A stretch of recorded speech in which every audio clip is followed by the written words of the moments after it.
The duo project with Lewis Nash started, I think we started almost 10 years ago. And the way that it happened, my manager, Laura Hartman, at the time was putting together, she had started this series at a place called Lofty's in, where was it, Soho in New York City. And she was putting together different duos. It was a wonderful series, and it was like a loft lounge, a wonderful place, very intimate. And she had a group of different duos there. And so Lewis had the idea of him and I doing a duo. Now, for me, this was like a great opportunity because, first of all, I love drums. I'm a frustrated drummer, so I get to live vicariously through drummers like Lewis and so many others. And I've just loved his work for many years. So, and we had worked together in many settings, but never in duo. And it turned out to be very successful. We had a great turnout. We loved playing together. The music came together. We really didn't rehearse. We just got together and talked about tunes, and we even put together a little mini suite, sort of.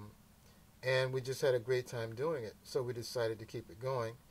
And we did a few engagements at what was then Sweet Rhythm, which used to be Sweet Basil. And we sort of traded off a series with Rashid Ali and Sonny Fortune.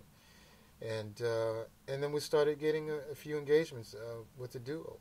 So finally, fast forward to now, we'll be playing at the Manchester Craftsman's Guild next month in March. And we'll be recording it. And this is something we've been trying to record now for quite a while, but our schedules always get in the way. So finally we're able to do this. So I'm really looking forward to that. Great. Yes, the Drummer.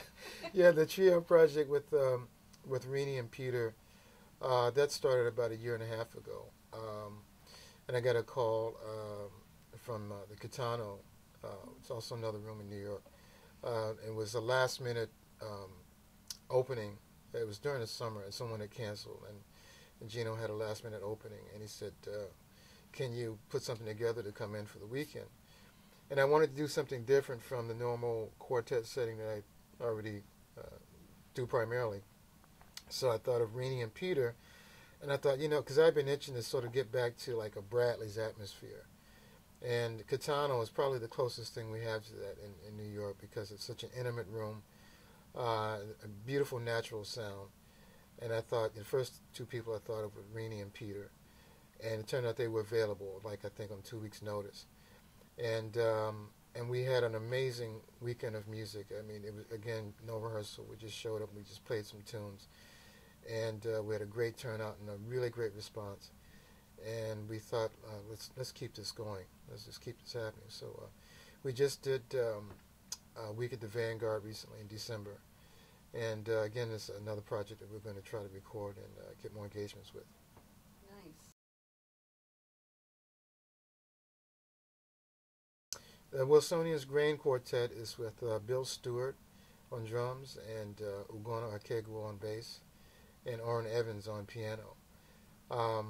And that's probably my most, I guess you would say, expansive group, or in terms of creatively, conceptually. We really don't have any barriers, in the band. We can go any direction. And we sort of take our tunes as sketches. We have tunes. Everyone is a great composer, so I have everyone to bring in material. I certainly want to take advantage of that because I love people for them to hear their music within this context. So we treat the tunes as sketches, so that's different every night. We don't have a normal routine that we do with each tune. There may be one or two tunes that we have like arranged in that way, but still within that context and that format, it can go any direction. So it might go out of tempo, it might go totally free, it might go into different kinds of grooves. Because each of them and collectively, everyone brings so much to this group creatively and artistically. So, I wanted to put together a group that could do that could go in many different directions, but have a unified sound.